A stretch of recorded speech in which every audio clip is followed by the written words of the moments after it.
non-fiction, science fiction, horror, fantasy, crime, LGBT, thriller. You have now entered the House of Mystery with your hosts, Eric Shapiro, David North Martino, John Copenhaver, and Al Warren. Heard on QC 106.5 FM Los Angeles, 102.3 FM Riverside, and 105.0 AM Palm Springs. And welcome back to the House of Mystery. I'm Dave North Martino, your host for this episode. Surprise, surprise. Well, we have a full house today, and Aunt Becky isn't here. That's a Full House joke. I'm sorry. Anyway, to my left, maybe the devil on my shoulder, working the controls today is the great Alan R. Warren. How are you today, Al? Well, I'm doing good. You can't do old jokes like that because No. showing your age. I know, it's like a dad joke. Full House, yeah. Terrible. Take your dad pants off. I know, crazy. Now, are you losing circulation? See, I have Al tied up, so it's just enough slack to work the controls for today. Yeah, no, I never had circulation to begin with. No, that's true. And to my right, the co-host today is D.W. Gillespie. Welcome, D.W. Hey, how you doing? Very good. I guess you're the angel on my shoulder. Yes, I do not have any. I don't have any full House jokes, unfortunately. No, but maybe something about Uncle Jesse. I don't know. That's funny. Now, today we have an author who not only writes her own fiction, but is the co-writer of a very interesting nonfiction book, The Science of Stephen King, The Truth Behind Pennywise, Jack Torrance, Carrie, Cujo, and more iconic characters from the Master of Horror. Let's welcome Meg Hafdahl to the program. Thank you. Welcome, Meg. Thank you so much. Did I get your name right? Yeah, you did. Okay. I like how you made it sound. It sounded very fancy. Thank you. Ah, excellent. Yeah. That's great. Excellent. So let's start with the Stephen King book. I remember, my parents coming home from a yard sale. They were yard selling, and they knew I was into horror, and they grabbed me. This was like '95, right? So I'm showing my age. I was like 14. They grabbed a paperback of Carrie and Cujo, and those were the first Stephen King books I read, and I became hooked very quickly. I wonder, how did you get into Stephen King? Yeah, well, writing this book, it was sort of fun to see how everybody kind of has like this Stephen King origin story of how they came across it.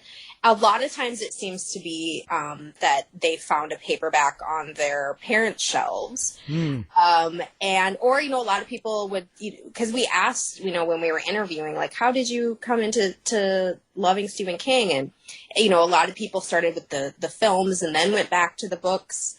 But for me, I read Carrie when I was about 13. And, I'm sure because you were a teenager when you read it as well. It's it just made sense to me. I mean, Carrie, what she was going through, even though obviously there's this huge supernatural element, obviously Stephen King is really good about, drawing these characters who are empathetic and you feel viscerally what they're feeling. And so Carrie was just a big sort of eye-opening experience for me. And I haven't looked back since. So, like most horror people, I've had, a love affair with his books, for quite a long time. Yeah, same here. Did King inspire you to want to be a writer? For me, it was Ray Garton, but King was definitely a big influence for me. Yeah. Oh, yeah. There was something accessible about his books. I love, horror, more literary horror as well. Not that, I don't want to sound like I'm knocking him, because when I was in college, I was a literature major, and people would knock on Stephen King. Yeah. And I would be so annoyed because he's such a fantastic writer, and he writes such wonderful characters. But I also love, your classic Gothic horror novels. I love Shirley Jackson. I love so many different authors, but there's something about Stephen King. Not only is he prolific and he's told so many wonderful stories, but his characters just last with you. And I sort of drew a lot of inspiration, really with the characters, wanting to, write these just such well drawn out characters that are funny and complicated and absurd. I think Stephen King is really good at pointing out the absurd aspects of life, and I've always just loved that about him. And if I can, take one little shred of that into my storytelling, yes, definitely he's an inspiration. Yeah, I always think of whenever that conversation comes up about, how Stephen King is, how you rank him as a writer. And the thing that always comes to mind for me is that, yes, there are definitely better writers out there, but there's not very many better storytellers. He is such a good storyteller. And when you think about, how those stories affected you and stuff, how did you start to approach this idea of looking at these characters and these situations in a scientific way? How did you start that? Well, this is mine and my co-author's third book that we've done this with. So we had written Science of Monsters and Science of Women in Horror. So in those ones we had focused really on film.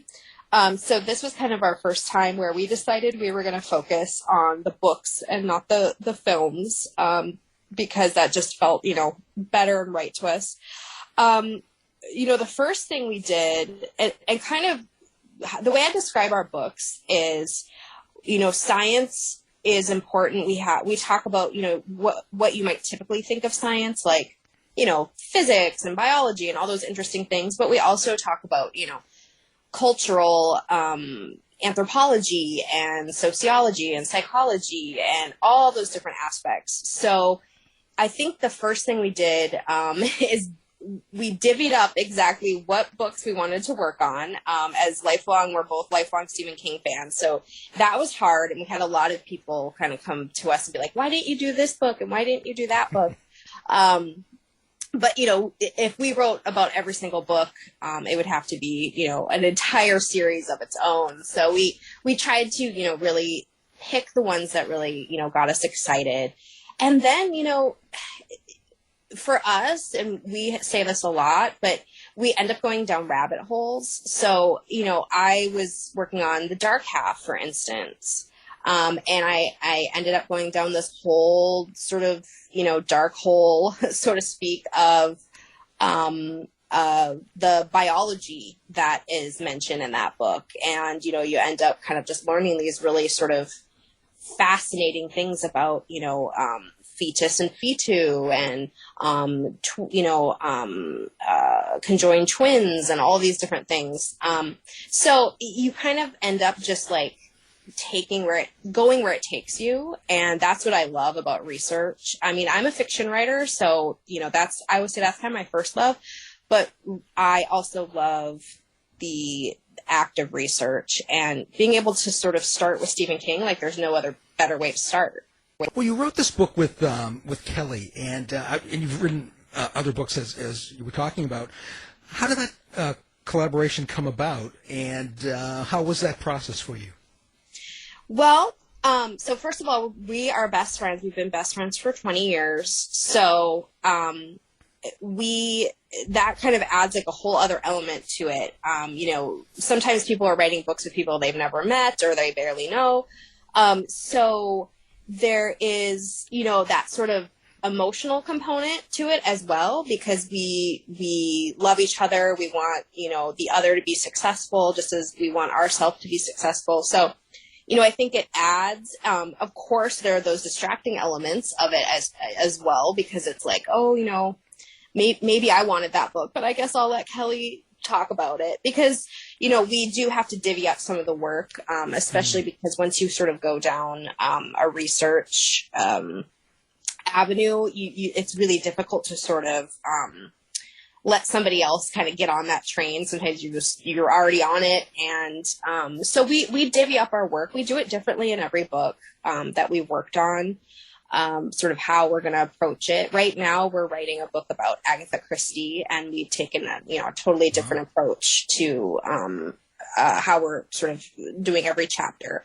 But it's a lot of communication. It's, you know, a lot of work as far as, you know, hey, I'm going to talk about this, you know, you want to make sure you're not redundant. You want to not, you know, both be doing work on the same thing. So communication, I mean, it's cheesy, but it really is key to, you know, writing a good book and making sure that you're taking care of all the things that people want and need in a book about Stephen King. Do you think your nonfiction writing has kind of improved your fiction work? Yeah, that's a really good question. I think it has because, well, for instance, I do a lot of historical research for these books, and I ended up writing a whole book that came out last year, my third short story collection, Twisted Reveries. I was so sort of inspired by my historic research, I wanted to write all my stories in that book. I call them antique because they're basically all pre-World War II. And so I was able to sort of take from my historical research and then build these really scary, spooky, Gothic stories. I think any type of writing you do, you know, just helps you become a better writer because you're just doing it more and you're learning the craft, and, you know, every second you're writing, you know, is going to help you in the long run. But yeah, I definitely see how the research aspect has helped me in my fiction. And I mean, you know, it's a cliche, but truth is stranger than fiction. So there have been some like really creepy things I've come across where I'm like, I need to write a novel about that or a story about that because that is just way too scary and creepy. So as far as your fiction goes, for me as a writer, I know that it's kind of, I never intended to like end up in a certain kind of, I don't know if you call it subgenre or whatever, but I think that we all have our own natural tendencies as writers, and we end up kind of, you know, yeah, that's the type of writer you are. That's the type of, you know, story you write. For your fiction, how would you describe the type of fiction? You said Gothic. I mean, are you into, you know, more quiet horror, more extreme horror? I mean, how would you describe it? Yeah, so usually, you know, quickly I'll say when somebody asks, I usually say I write, you know, female-driven, diverse horror suspense. It's important to me, you know, I'm a woman. It's important to me that the majority of my characters are women. I think horror is a great space to tell, you know, female stories. And I definitely, you know, I would love to say that I'm this quiet horror person. It would make me sound very respectable. But I do love gore. I love creatures. I love, you know, I love sort of throwing people into, like, you know, a Sam Raimi movie where there's blood everywhere. So, you know, as much as I read Shirley Jackson and I'm like, wow, I wish I was so subtle. I can't say that I am, but at the same time, I really am. It's very important to me that I write really complicated characters who aren't just, you know, your sort of typical final girl character. I like to have them be these people that maybe aren't always perfect. They have their own life complications. You know, they make stupid decisions. And so I try to sort of take that literature aspect and sort of inject it into my characters and put them in these crazy situations. I think that's the joy of just genre in general, is that just being able to kind of walk in both of those worlds. And because I love monsters. I take a lot of pride in my characters, and I'm like, oh, this feels like a 3-dimensional person. Now there's a monster in the room with them. What happens next? So that's definitely close to my heart for sure. Going back to the Stephen King stuff, another question that popped in mind was, out of all of the properties that you kind of touched on, all the stories that you touched on, which one was the most fun for you, or the most kind of enlightening once you dug into the research? Ooh, good question. Well, as I mentioned, the dark half is pretty fun for me, again, because I like gore, and I got into some like real stuff there. I have to say, I really got fascinated by the sort of splitting of Stephen King and Richard Bachman, and the sort of biographical aspect of that, and how that kind of came about, how this man discovered by basically just being a very eagle-eyed reader that they were the same person, and how he tried to essentially blackmail Stephen King with that knowledge. And so that biography part of it was really, I've always loved, since I was a kid, I've read biographies of people that I thought were interesting. So I really like those sort of aspects. And then sort of like bringing it then into what he's writing at the time, and why it makes sense why he was writing this or that. And so yeah, I have to say that was kind of my favorite part. Yeah, definitely fascinating. Talking about, you were talking about, writing short fiction, and you've written short fiction and novels. Do you prefer short fiction or novels? Do you feel you're more of a natural short story writer or a natural novelist? I think that I'm probably more naturally a short story writer. I love, really sort of getting to the point, so to speak, and really, world building in that sort of small way, and having that character who, my hope is that, within a few lines you can understand and like start to care what happens to them. And there's something about reading and writing short stories I really love. That being said, and I'm probably saying this because I'm editing a novel right now, and I'm really in like the part where you want to just like throw it all in the trash. So I'm probably just feeling partial to short stories right now. But that being said, like my novel series is 3. The one that's published is 3 novels, and they all take place in the same world with the same characters. So I was able to, really immerse myself in that world. And I loved it. So I think I probably am naturally more capable of writing short stories, and like more sort of feel that pull to do it. But that's only because novels are difficult, and it takes a lot of emotional labor, and it's a lot. So I love them, but I have to admit, I probably have a little more fun with the short stories. Well, they say, short stories are basically a sprint, and then the novel is like a marathon. Yeah, perfect. Well, it's funny. We were talking about, going back to King, and some of his biography and the stories. There's a story about how he, in writing Carrie, he ended up throwing it in the trash, and his wife saved it, and Tabitha, and so it was, it always, I find it's a very emotional story. It's something that, I always cry when I read it. Yes. Like on his own writing. Yes, of course, and thank God Tabitha was there to save the day. But I think every single writer has had, those moments. And I know for me, it took me a while when I was younger. I did a lot of deleting and sort of not going ahead and just writing the damn thing. Yeah. You kind of have to, for me, I had to get a little older and realize, okay, if I keep deleting everything, I'm never going to get anywhere. So, it's a good lesson there. Well, that novel deals a lot with telekinesis. Did you, in your research, did you find anything interesting about telekinetic powers?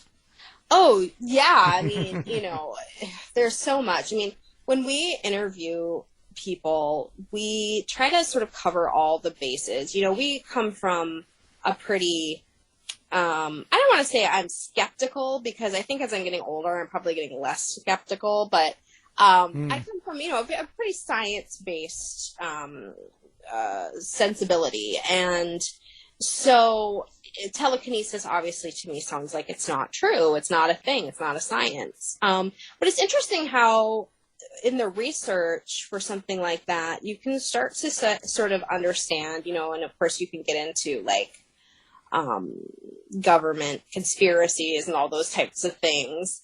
But you can kind of start to understand why people do believe it, and that there is, documentation about testing and seeing, there are people who genuinely were within the scientific community are testing it. So I feel like over the course of writing these books, I've become more open to things than I was, originally.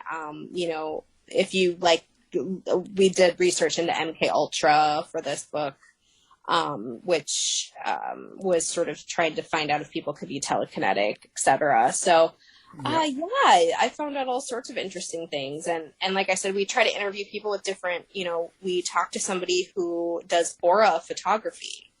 And that's not something like I've ever heard of or understand, but we try to get all those. We talk to a bunch of scientists, but we also like to talk to people who sort of, are maybe more on the fringes of science and hear what they have to say. Well, he also kind of touches on that with the book Firestarter, especially with the so that was interesting. I don't think that's in your book, but it was very interesting. And also, I think The Shining, because you do cover Shining, like the telepathy and ability to see and hear dead people.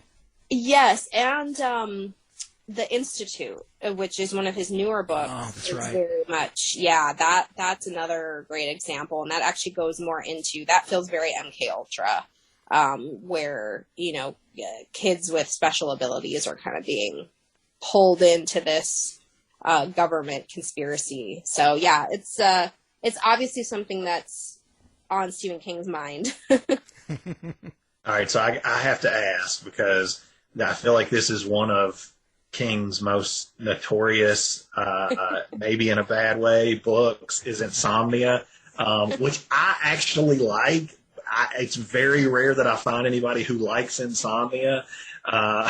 So what did you discover in your research? I'm assuming you did not find out that there are little bald doctors walking around in your hometown, but what did you discover in your research for Insomnia? Oh my gosh, yeah. We've done a lot of sleep research, because what is it about? I mean, as horror fans, obviously we are. Oh, and by the way, I love Insomnia. So, obviously we love the dark. We love creepy, anything happening at night, the monster under the bed, so to speak. So, obviously there's, a lot of research on sleep. And one of the things we found that has really stuck in my mind, we actually found for our first book, was about, and this inspired Wes Craven to create Freddy and Nightmare on Elm Street. And it was this situation where these Hmong immigrants, a startling number of these young immigrants, and this was in the sort of 70s, I believe, were dying in their sleep. And these were healthy, men, usually kind of 20s, 30s. And it wasn't making any sense. And their culture, in their culture, they were believing that it was a sleep demon called the Dacha. And so, they were genuinely under the belief that, they were being punished for fleeing Laos during the Vietnam War. And, obviously scientists were like, okay, we've got to figure out what's going on here. And it turned out that it was this rare sort of heart condition that was causing this, that was just within that community, and happened to sort of flare up, perhaps because of the stress of fleeing. But what it did for Kelly and I when we were researching it was one of those like aha moments, so to speak, of you seeing how fiction and nonfiction are just genuinely fused all the time, and how, you know, Wes Craven read this article and was like, hey, what if there was this sleep demon basically called Freddy Krueger? And then that also goes into culture of people who've reported sleep demons who wear a hat very similar to Freddy Krueger before Freddy Krueger was ever invented. So there's always, you know, these aspects of fiction and nonfiction where it's hard to even see, you know, where the line is. It blurs. And so sleep is obviously a topic that is fascinating because we all have to do it, right? Absolutely. Well, you know, with I love A Nightmare on Elm Street, and that's a very gory movie. Yes. Especially for its time. Oh, yeah. And, you know, you were talking about final girls and strong female characters, and definitely Nancy is a really strong female character within that franchise. Oh, yeah, she's the best. I was just at Women in Horror. No, it's called Renegade Film Festival now. And she was there presenting a short film she was in. And she's just so poised and intelligent, and she really actually loves the horror community. You see a lot of actors sort of like not want to admit that they've been in horror movies, but she very much embraces it, and, you know, sees the worth and everything of horror filmmakers and stuff. So she's awesome. Absolutely. Heather Lanningham. Yes. I'm going to just destroy her name. No, I think you got Lanningham. Yeah, Heather Lanningham. Lanningham, yeah. You also, you know, funny you talk about in your book, you have Pet Sematary, which was really my favorite in high school, and that's another one that King almost left in a drawer because he thought it was too dark. And that has a lot of Gothic horror roots, and I know that you kind of resonate with that. What would you find out about Pet Sematary? Oh, yeah. Well, I mean, when we had done research, you know, we had gone into, you know, kind of fun stuff like, you know, deadly pets. That's always fun. Rabies, when we were talking about Cujo. So we got into all sorts of things. But I agree that Pet Sematary, I think a lot of people, especially like the hardcore horror people, love that one because it is dark and it makes you emotional. I mean, I don't think I got through that book without crying. And I know for me, like certain books I've read, like It, for example, I read before I had kids. And then when I had kids, after I read it again, and it struck me completely differently in that part of my life, you know? So I feel like Pet Sematary is the same way, where it strikes you differently depending on where you are in your life. You know, whether or not you have kids, it's sort of like, it's sort of like who you're empathizing with at that moment. And so yeah, that's just a beautifully written book, and I think that, you know, it evokes so many things. You know, we talk about grief in our book. We talked to a grief counselor. That was an interesting conversation. So yeah, there's so many threads to pull there. We also talk about the Wendigo that appears in the newer version of the film. Okay. We don't go into the films too much, but that's an interesting sort of way into culture as well. Yeah, Pet Sematary. Y'all were sharing the first Stephen King book stories. That was mine at like 12 years old or something. And yeah, it was way too young, but I'm 100% with you. It's like every once in a while I think about that and I'm like, yeah, I'd like to read that again. And now I have 2 kids and I'm like, I don't think I really could at this point. And it's also one of those where I don't know if you guys experience this as writers too, where every once in a while you'll just be kind of floored by just the idea that another writer has. You're like, man, I wish I'd come up with that. And that's one of those where it's like, man, that's such a good, succinct idea for a story. And even if I did think of it, I probably wouldn't be able to write it because it's just too heavy.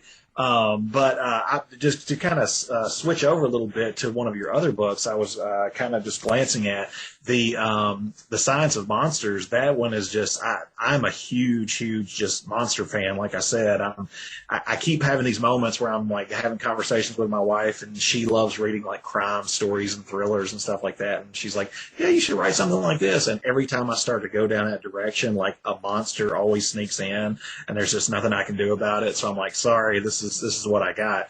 But thinking about that book that you wrote, I mean, what were some of your favorite kind of discoveries from that one? Oh my gosh. Yeah. So Science of Monsters, we really got into, obviously we talk about like the universal monsters, you know, kind of what your sort of iconic horror villains. Oh my gosh. We got into, you know, biology. We got into, like really gross things. We we go down these roads and we're like, okay, this is fascinating. But we talk about possession in that book. You know, your Exorcist, your Reagan, and things like that. And of course, there's that whole line of research about, you know, exorcisms that have been, you know, actually done, and those are just kind of, to be honest, that's kind of a sad history, because a lot of people were hurt. But we went down this road of creatures that possess other creatures. And it just got so disgusting. We're getting into like tapeworms, and this one creature, like, it gets in your mouth, and it's only done this to other animals, but there's one human that had happened to them where it gets in your mouth and it replaces your tongue with itself. You know, like things like that where you're like, this is literally worse than than Dracula, you know, like, please just have Dracula come in here or Reagan come in here. I'd rather than, you know, this disgusting stuff. So we find all sorts of fun things like that. But what we really like to do is sort of get in the history of the film and the creature, and then we sort of go off in these wacky ways and you know, see, oh, how could that like be similar to, you know, the Wolfman or any number of monsters. So we have a good time. Well, speaking of speaking of monsters, I want to go back to it for a second. You know, it's kind of funny. I used to be a member, this shows my age too, of the Stephen King book club. Oh. and I actually had the hardcover from that club of It. Now, It is a 1,000-page book, and I used to walk around high school with it. Oh. I think I have still shoulder problems. Oh, but you're so cool. I would have hung out with you in high school. Yeah. You carrying that. You would have been the only one. Well, I used to read Gore Zone magazine too. That was my favorite magazine. Oh yes. Yeah. You were a deer raider, David. You were officially had the title of deer raider. Yes. Yeah. Constant reader. Constant reader. Constant reader. I said deer raider. Constant okay. reader. Constant reader. Same difference. Crazy yeah, reader. yeah. I don't have It hardcover. I got to get my hands on that. I only have a paperback of it. That's a doorstop. Yeah, it is.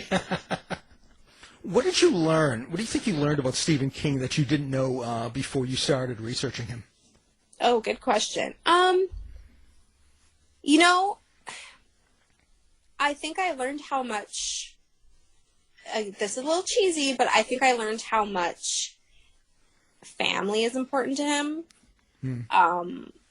How much he is, you know, inspired by sort of the loss of his family, like just thinking about it. I think that's his true fear. You know, there's grief in a lot of his books. And so I think what I've learned sort of by reading all of his things in sort of, you know, a chronological order, so to speak, or, you know, through his life, is that he's gone through all sorts of different things in his life. But I think that's kind of the one constant. is that he's very much a family man, and that's his fear. So I would have to say that. Yeah, and almost all his kids went on to have writing careers. Yeah, I'm a huge Joe Hill fan. Yeah. He's excellent. I often say that Joe Hill, you know, he's a lot like his father in the way he writes, but he also has an almost extra emotional component. I feel like I have actually cried reading Joe Hill, maybe even more than Stephen King. And he looks a lot like his dad, too. He does. Well, what about your own work do you feel was influenced by King? Well, you know, as I said, I think the characters, I sort of love how he really gets down deep in there and shows flaws and all. I love, again, he has this way of sort of just pointing out the absurdity of life in a very comical way. You know, when you think of a lot of like his sort of like smaller characters that people come across that seem almost like unreal, but then you see somebody in real life and you're like, wow, that person would be in a Stephen King book. Like they're just so, you know, you know who I'm talking about. And so I love to sort of, you know, bring kind of those absurd aspects in, because life is absurd. And and of course, I mean, just his absolute glee for horror. He clearly has fun, what he puts these characters through, and I do too. So I guess I'm inspired by that. Well, as you know, in your own work, how do you experience your characters? Do you have an inner monologue in your head? Is that how you write dialogue, or do you see things more as images and symbols, and then kind of transfer that to the page? I'm not an image sort of person or a picture sort of person. I'm definitely like inside their head person. So I would say I'm feeling things the way they're feeling them, and sort of like processing things the way they're processing them. So I guess more the former, where it's more of an inner monologue of me, like sort of feeling and sensing. I think that's kind of, I tend to forget, you know, to describe what they're wearing or things like that, because I'm always sort of up in their head, and I forget, you know, that they do have to like proverbial or however look in the mirror, you know. Where do you get your characters? Do you take your inspiration from real people? Are they just do they just kind of show up in your mind? How does that work for you? Well, sometimes, I mean, I'd be lying if I didn't say there's probably an aspect of myself in a lot of my characters, like something I'm like, you know, working through, or something, you know, I wish I did better, or something I'm proud of. I probably have some aspect in a lot of them, but I think that oftentimes I will actually think of perhaps an issue first. Like, you know I wanted to have this character. I was like, you know, I've heard about people who like have that condition where they like pick at their skin and they have all this anxiety. And I thought about sort of that first. And then I'm like, okay, now why is this person going through that? And then once I sort of like go down that road of, okay, why would this character, you know, have to deal with something like that? You know, and of course I'm going to throw them in an even more terrible situation, but I'm like, you know, why do we want to watch this character, you know, get better and maybe learn something from this and seek help and blah, blah. So sometimes it can be something simple like that. But I think, like I said, I'd be lying if a lot of them are, you know, different versions of myself. Let's be honest. There's so much good horror right now, and it's I think it's a great time to be a horror writer or reader. Who have you read lately that has really stuck with you? Oh my gosh, there are so many awesome horror authors out there right now. It's actually overwhelming. I'm sitting here talking to you and I can see my TBR, my to be read pile. And it's like, oh my gosh, I need to just get on it. But I read constantly. I'm a huge fan of Keelan Patrick Burke. He's excellent. Yeah, I'm reading Kin right now by him. I really loved Katrina Ward, Last House on Needless Street was really good. Haley Piper, Lauren Hightower. There's just, I could go on and on and on. But yeah, I just absolutely love what's out there right now. And of course, I read any new Stephen King or Joe Hill that comes out. Do you have any influences that might be surprising to fans, whether it's film, movies, or just anything that comes to mind from your daily life? Yeah, well, I am a huge Twilight Zone fan. So I think sometimes my short stories kind of go that route. Yeah. Who doesn't love a good Twilight Zone, a little bit of a twist and just sort of the great setups they had. So I would say that. I don't know if that's super surprising. But I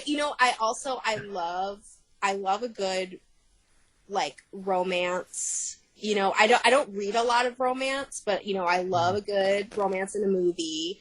And so I like to kind of put that aspect in there too, which, doesn't always happen. So that could be kind of a fun, unexpected thing. Well, romance is important within a book, typically. Oh, yeah. Yeah. I think so. Motifs and stuff. You've written quite a bit. Have you noticed any reoccurrent themes or anything that has tended to repeat within your stories, and whether you did it deliberately or unconsciously? I don't know if you've noticed anything like that. Oh, that's a great question. I think that as somebody who we're gonna get into the therapy now. As somebody okay, perfect. Who, how does that make you feel? Yeah, exactly. I think because I was maybe when I was younger, I was a little more unsure of myself and, didn't have a lot of confidence in my writing and things like that. I think that a lot of my characters are sometimes, they need to sort of see their strength, which isn't, I think that trope, so to speak, you see that a lot, but I think that, sometimes my characters at the offset might seem a little weak, but it's because, I'm building them up and I want them to learn something along the way. And I'm a mother, so there's obviously, a motherhood component to a lot of my stories too, because that's how I sort of view the world right now, especially. Perhaps when I'm a little older and they're a little older, that will change. But I think just like Stephen King, it's like you can kind of see the evolution of his life. And I think you could probably see that in any writer's work. But yeah, and I also, birds scare me. So you might see a threatening bird here or there. Well, it's true though too. You're talking about basically character arcs, and it's necessary. And sometimes I've seen this happen a lot in movies lately. Is they want the character to already be fully vested or strong or powerful, and they don't give this character a chance to be weak and then to grow and have that type of a transformation. Yeah, that's kind of a pet peeve of mine because, there's this idea that a woman in horror should be Ripley. And I love Ripley. She's awesome. But I've seen, a lot of, memes and stuff that make fun of Shelley Duvall in The Shining. And I'm like, wait a minute. She helps her son get out of there. She walks into, maybe she's not Ripley, but she got done what she needed to get done, so I want people to sort of understand that women characters don't necessarily have to be kicking down the door. They can be using all sorts of different aspects of their personality, any sort of different types of smarts. And women are just as complicated and problematic as men. We make stupid choices, and I like to see that reflected in the characters I watch. So yeah, I totally agree. Yeah, it's definitely important. And Shelley Duvall was like terrorized in making that movie. Yeah, I know. So It was poor crazy. thing. Yeah, I know. But I think that's probably one of the greatest films ever made. I agree. Even though King hates it. Yeah, I know. It's my number one favorite movie, and so my best friend and I, we each have one of the twins on our arm from declining. Oh, wow. Yeah, and it's Perfect. got the carpet and everything. And so if we hold hands, like it kind of looks like they're holding hands, like if we put our arms next to each other. But this is my fear, is that I'm gonna meet Stephen King and he's gonna see my tattoos for the movie, not the book. Like this is the kind of stuff that keeps me up at night. I'm like, he's gonna judge me if he ever saw that. He'll be coming for you. Yes, exactly. His dark half. Yeah, no kidding. But yes, that's my number one favorite movie of all time, even if Stephen King disagrees. That's great. I'm wondering too, we were talking about your characters. Have any of your characters done anything to surprise you? Have they maybe rebelled against the plot and just kind of taken over? Yeah. Oh yeah. I actually had one very beloved character in the second or third book do something. Well, he was going to kill somebody, and my editor just wouldn't let me do it. She just is like, people will never. I thought, listen, this is the way it's going to go. People are going to understand why he did it. And she was like, people are going to rebel. People are going to be so upset. I'm upset. And I don't always listen to the editor, but I was like, okay, I'll calm down. I won't have you kill this person. I didn't want to have any tears. But yeah, I've had characters who are bad, who were even worse than I thought they were. So that's kind of fun. I mean, obviously we're controlling these characters, but it's kind of fun when, you're so into it that they kind of run amok. Well, are you a pantser or a plotter? How does that work for you? Or I'm a a little bit of both?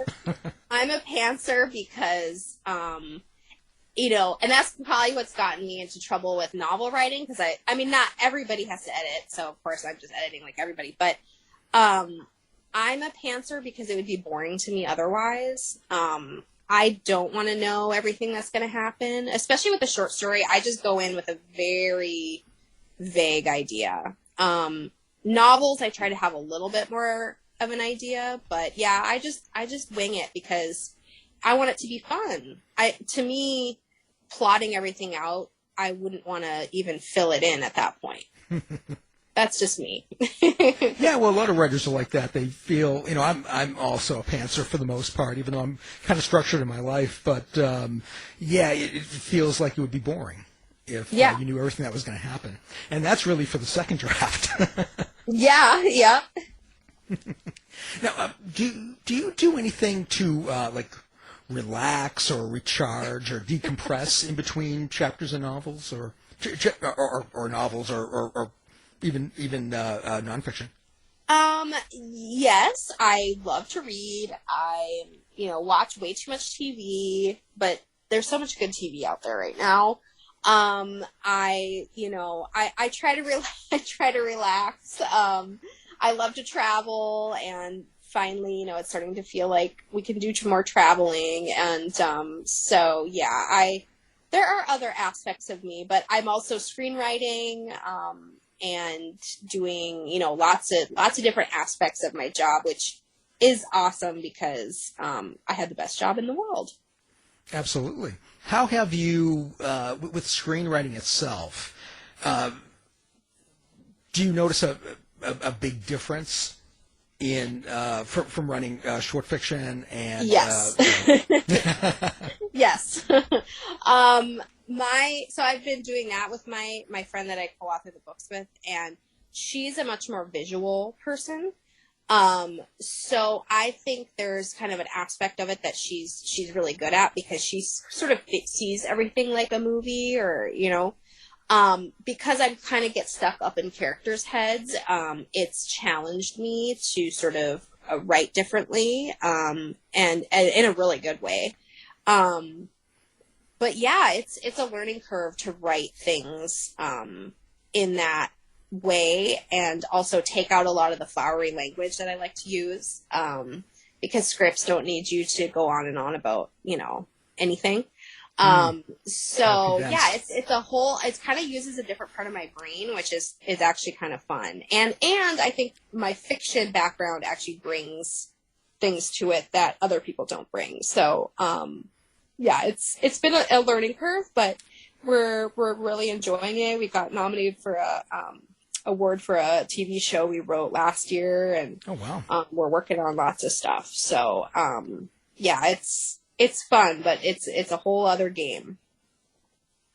Now, how do you like people to get in touch with you? Do you use social media, Facebook, Twitter, carrier pigeon?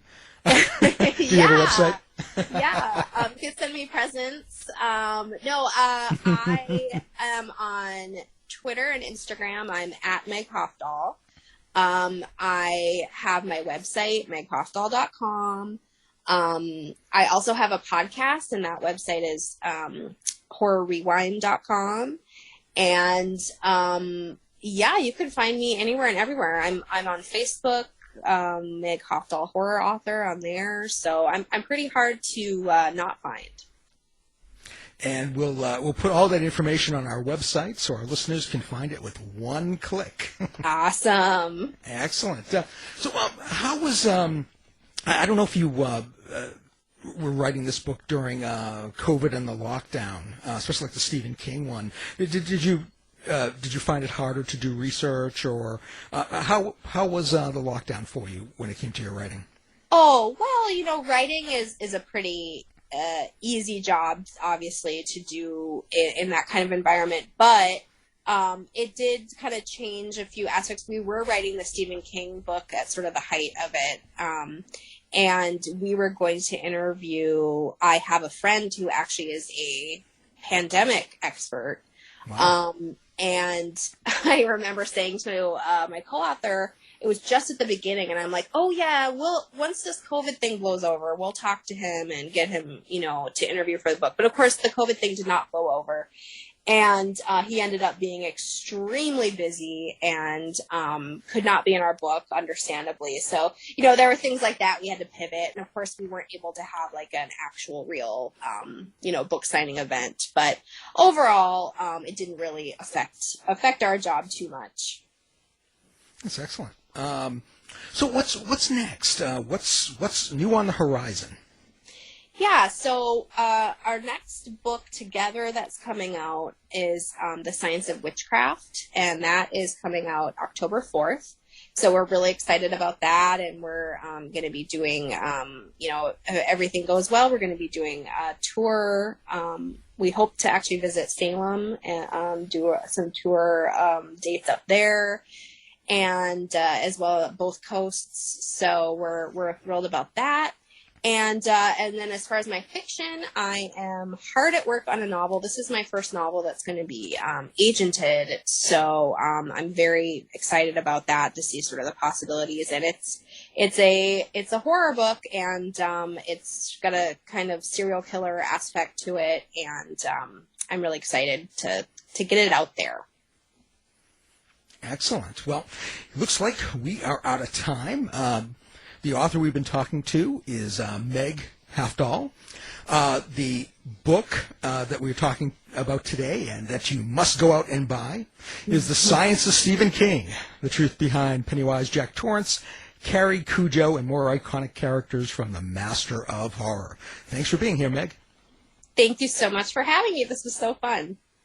Tired of wasting time trying to decide what to watch on your streaming service? Go to our website and look for the Martino movie reviews. You've been listening to the House of Mystery radio show. To find out more about our guests, hosts, or shows, go to www.houseofmystery.com.